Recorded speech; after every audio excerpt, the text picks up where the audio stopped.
I'm 78. I owned 47 McDonald's. Before anyone knew my name, I am 78 years old. My name is Herman Big Mac Washington, and I need to tell you something about building wealth that nobody talks about in business school. For 35 years, I owned 47 McDonald's restaurants across 3 states.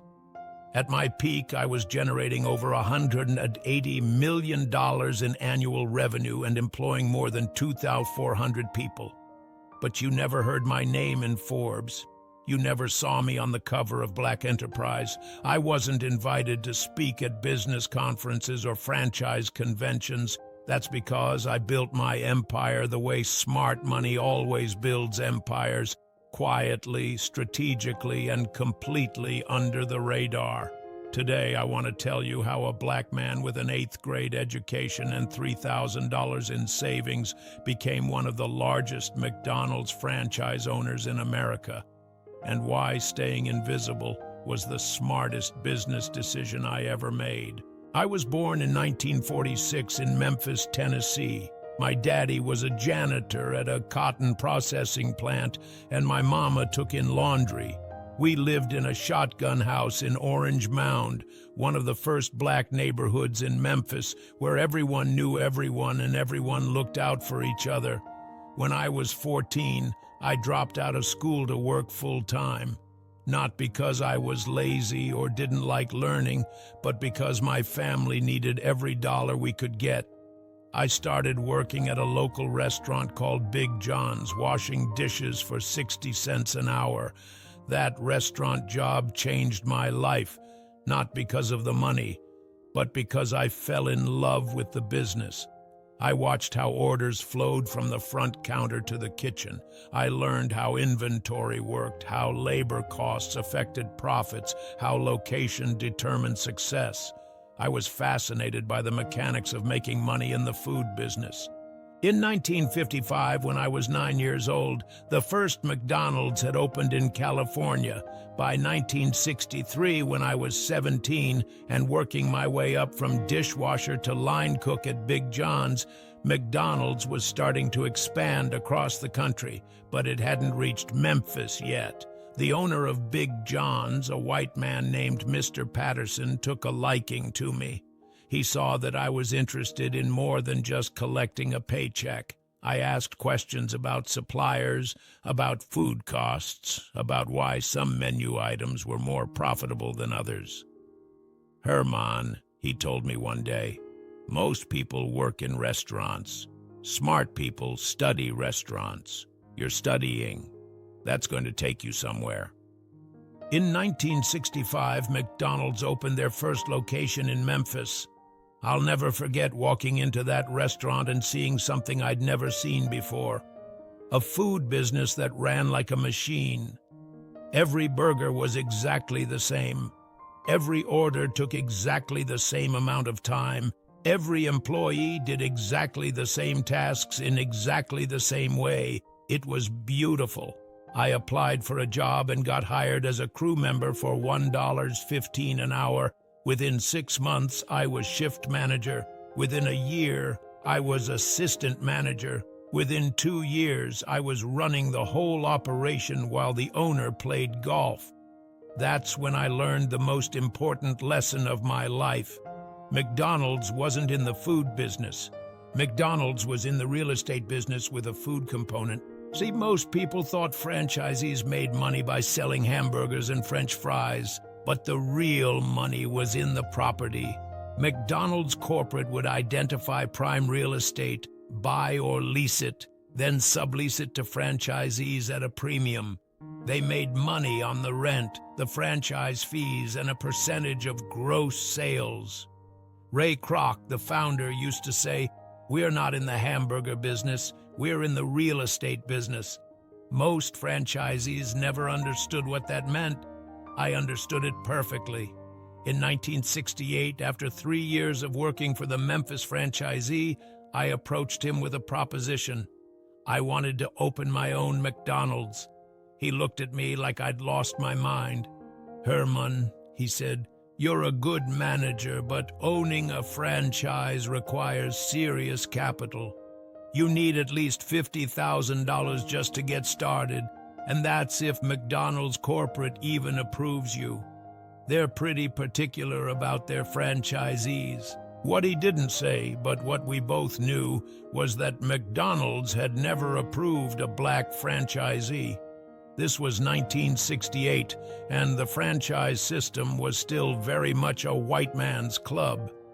But I'd been saving every penny I could for 3 years. I had $3,000 in the bank and a plan that most people would have called crazy. I was going to become the first black McDonald's owner in Tennessee, whether McDonald's wanted me or not. I spent 6 months researching franchise requirements, studying corporate procedures, and identifying potential locations. I found a spot in Whitehaven, a working-class neighborhood that was transitioning from white to black as families moved out to the suburbs. The location was perfect for what I had in mind: high traffic, low competition, and a demographic that McDonald's corporate didn't understand, but that I knew intimately. Working black families who needed fast, affordable food, but had been underserved by the restaurant industry. I put together a franchise application that was flawless: financial projections, market analysis, operational plans, everything McDonald's required and more. I submitted it in February 1969, along with my $3,000 down payment. 3 months later, I got a letter back, rejected. The reason given was insufficient capital and experience. But I knew the real reason. McDonald's wasn't ready for black franchisees, especially not in the South. That rejection letter was the best thing that ever happened to me because it forced me to get creative. Instead of giving up, I found a white business partner. Jimmy Collins was a young lawyer I'd met through Mr. Patterson at Big John's. He was ambitious, hungry, and willing to take a risk if the numbers made sense. I showed Jimmy my business plan, my market research, and my financial projections. I explained that I would manage the restaurant, handle all operations, and split profits 50-50. He would be the face of the franchise application and handle the legal and financial aspects. "Herman," Jimmy said after reviewing everything, "this is brilliant. You found a market that McDonald's wants to tap but doesn't know how to reach. If this works, we could do this multiple times." Jimmy resubmitted my application under his name, with himself as the primary owner and me as the general manager. McDonald's approved it immediately. Our first McDonald's opened in Whitehaven in September 1969. We had lines around the block from day one. The local black community was hungry for quality fast food, and McDonald's fit perfectly into their lifestyle and budget. But more importantly, I'd learned how to work the franchise system. I understood the applications process, the approval criteria, and how to identify profitable locations. I'd also learned that success in the McDonald's business required thinking beyond individual restaurants. By 1971, we'd opened our second location. By 1973, we had 5 restaurants. Jimmy was content with the steady income, but I was thinking bigger. I wanted to build an empire. That's when I made the decision that changed everything. I bought Jimmy out. It took every dollar I'd saved, plus a bank loan that required me to put up my house as collateral. But I became the sole owner of 5 McDonald's restaurants. More importantly, I'd learned how to navigate the corporate approval process and had established relationships with key people at McDonald's headquarters. The 1970s were the golden age of McDonald's expansion. The company was growing rapidly, looking for experienced franchisees who could open multiple locations quickly. I fit their criteria perfectly, except for one small detail they didn't need to know about. See, McDonald's corporate knew Herman Washington as an experienced operator who ran successful restaurants. They knew I had the numbers, the operational expertise, and the financial backing to expand. What they didn't always know was what I looked like. I did most of my business with corporate over the phone, or through written correspondence. When I did meet with executives in person, it was usually for operational reviews, where my results spoke louder than my race. By the time they figured out I was black, I was already too successful for them to care. Between 1973 and 1985, I opened 42 additional McDonald's locations across Tennessee, Mississippi, and Arkansas. Each restaurant was strategically located, expertly managed, and consistently profitable. I became one of McDonald's most successful multi-unit operators in the Southeast. But I didn't just own restaurants. I owned the real estate under most of them. That's where the real wealth was built. See, most franchisees focused on operational profits, the money you make from selling food. Those profits were good, but they were limited by labor costs, food costs, and competition. Real estate appreciation was unlimited. Every time I opened a new McDonald's, I tried to buy the land instead of leasing it. When that wasn't possible, I negotiated long-term leases with options to purchase. Over 35 years, I accumulated over $50 million in commercial real estate, all of it anchored by McDonald's restaurants. The business model was beautiful in its simplicity.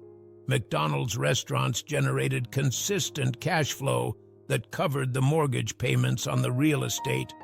Over time, the properties appreciated in value while the mortgages got paid down.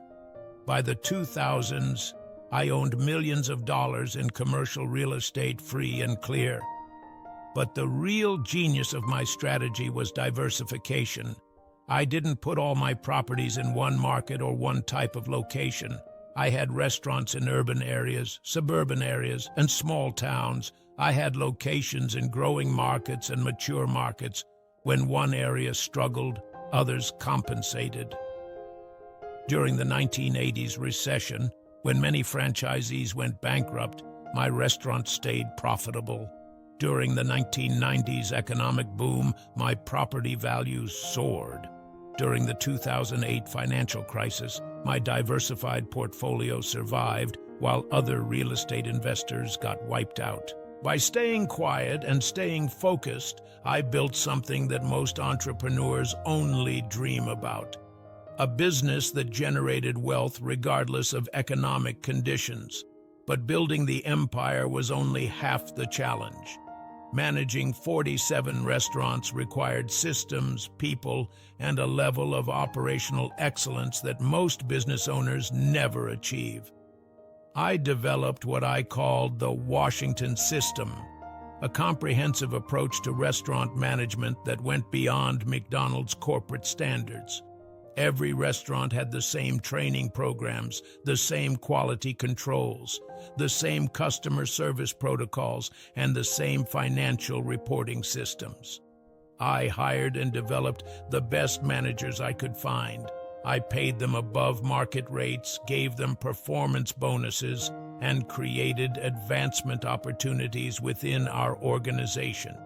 Many of my managers worked for me for decades, opening multiple locations and eventually becoming area supervisors. Most importantly, I treated every restaurant like it was my only restaurant. I visited each location regularly, reviewed financial reports monthly, and maintained personal relationships with key employees. When you own 47 restaurants, it's easy to become disconnected from day-to-day operations. I never let that happen. The results spoke for themselves. My restaurants consistently ranked in the top 10% nationally for sales per square foot, customer satisfaction, and operational efficiency. McDonald's corporate used my locations as training sites for new franchisees and as examples of operational excellence. But success brought challenges I hadn't anticipated. The bigger I got, the more attention I attracted from competitors, from corporate executives, and from business media. People wanted to know how a black man had built such a large McDonald's empire, especially one who'd never sought publicity or recognition. That attention was dangerous for several reasons. First, it brought scrutiny to my business practices and financial arrangements. Second, it attracted competitors who wanted to replicate my success. Third, it created expectations for me to become a spokesman or role model, roles I had no interest in playing. I made a conscious decision to stay out of the spotlight. I declined interview requests, avoided business conferences, and never pursued industry awards. I let my results speak for themselves and kept building quietly. This strategy served me well in 1984, when McDonald's came under pressure to increase minority franchise ownership. Civil rights organizations were protesting the company's lack of black franchisees, and corporate was scrambling to find qualified minority candidates. McDonald's executives approached me about becoming a spokesperson for their minority development program. They wanted to showcase my success as evidence of their commitment to diversity. I politely declined. I didn't build this business to be anyone's token, I told them. I built it to create wealth for my family and opportunities for my community. If you want more minority franchisees, make the approval process fair and transparent. Don't use my success to cover up your failures. That conversation could have ended badly for me. McDonald's corporate had the power to make life difficult for franchisees who didn't cooperate with their agenda. But by 1984, I was too valuable to the system. My 47 restaurants generated too much revenue, employed too many people, and performed too well to be ignored or penalized. The 1990s brought new challenges as the fast food industry became increasingly competitive. Burger King, Wendy's, Taco Bell, and dozens of other chains were fighting for market share. Many McDonald's franchisees struggled to maintain sales and profitability, but I had advantages that most operators didn't have. Scale allowed me to negotiate better deals with suppliers. Experience allowed me to adapt quickly to changing consumer preferences, and diversification allowed me to experiment with new concepts and menu items without risking my entire operation. I was among the first franchisees to implement drive-through service, breakfast menus, and extended hours. I pioneered marketing strategies that specifically targeted Black and Hispanic communities. I developed training programs that helped employees advance within the McDonald's system. Most importantly, I began preparing for succession. In 1995, my son Marcus graduated from Wharton Business School and joined the company as a regional manager. Over 10 years, he learned every aspect of the operation, from crew training to real estate acquisition. In 2005, at age 59, I began transitioning ownership to Marcus. It wasn't a simple handoff. It was a carefully planned 5-year process that ensured continuity of operations while maximizing tax advantages and preserving family wealth. By 2010, Marcus was running day-to-day operations of all 47 restaurants. I remained involved as chairman and advisor, but the next generation was in control. The transition was seamless because we'd planned for it carefully and executed it gradually. Today, at 78, I'm officially retired but still involved in strategic decisions.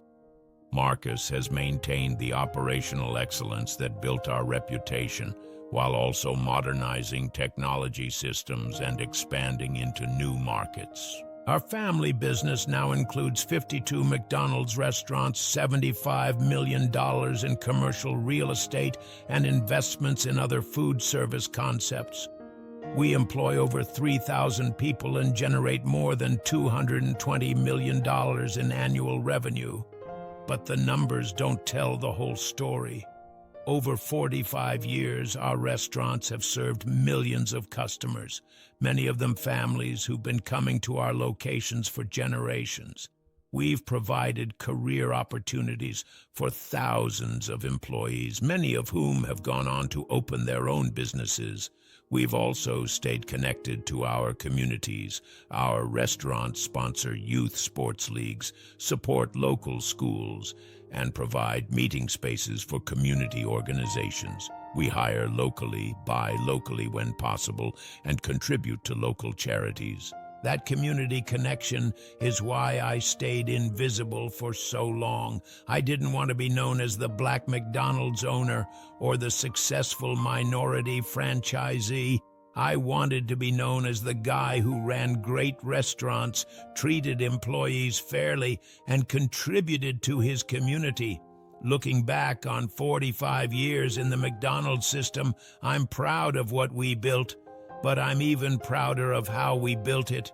We proved that success doesn't require publicity, that wealth can be created quietly, and that staying focused on fundamentals beats chasing trends. Here's what I learned about building real wealth in business.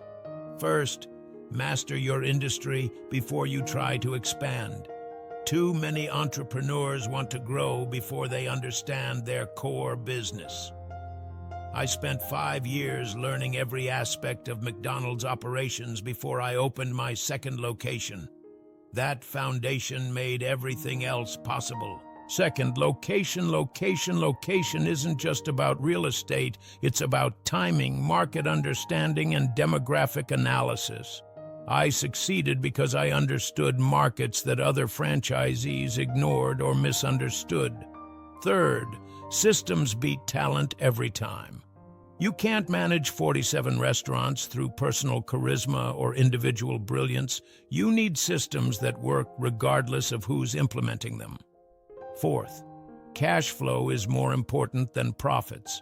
Profitable restaurants that don't generate cash flow will eventually fail. Cash flow positive restaurants can survive temporary losses and take advantage of new opportunities. Fifth, diversification is your insurance policy. Don't put all your restaurants in one market, one type of location, or one demographic. Spread your risk across multiple variables. Buy real estate whenever possible. The food business is cyclical and competitive. Real estate appreciation is steady and predictable. The combination is powerful. Seventh, develop people, not just restaurants.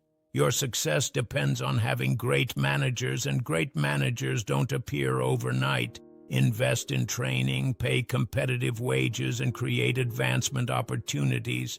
Eighth, stay quiet and stay focused. Media attention feels good, but it doesn't pay bills or build wealth. Awards and recognition are nice, but they're not business strategies. Finally, plan for succession from day one. Whether you're passing the business to family members or selling to outside buyers, the process takes years to execute properly. Start planning early. The McDonald's system gave me opportunities that didn't exist for most Black entrepreneurs in the 1960s and 70s. But opportunity without execution is worthless. Success required understanding the system, working within the system, and building something that transcended the system. Young entrepreneurs today have advantages I never had. Access to capital, legal protections, and business resources that would have seemed impossible when I started. But they also face challenges I never faced: more competition, faster change, and higher expectations. My advice is the same advice I've given Marcus and every young person who's worked for our company. Master the fundamentals. Understand your customers. Build systems that scale. Develop great people. Stay focused on long-term wealth creation rather than short-term recognition. Most importantly, remember that business success isn't about being famous or getting credit. It's about creating value for customers, opportunities for employees, and wealth for your family. I owned 47 McDonald's restaurants for 35 years, and most people never knew my name.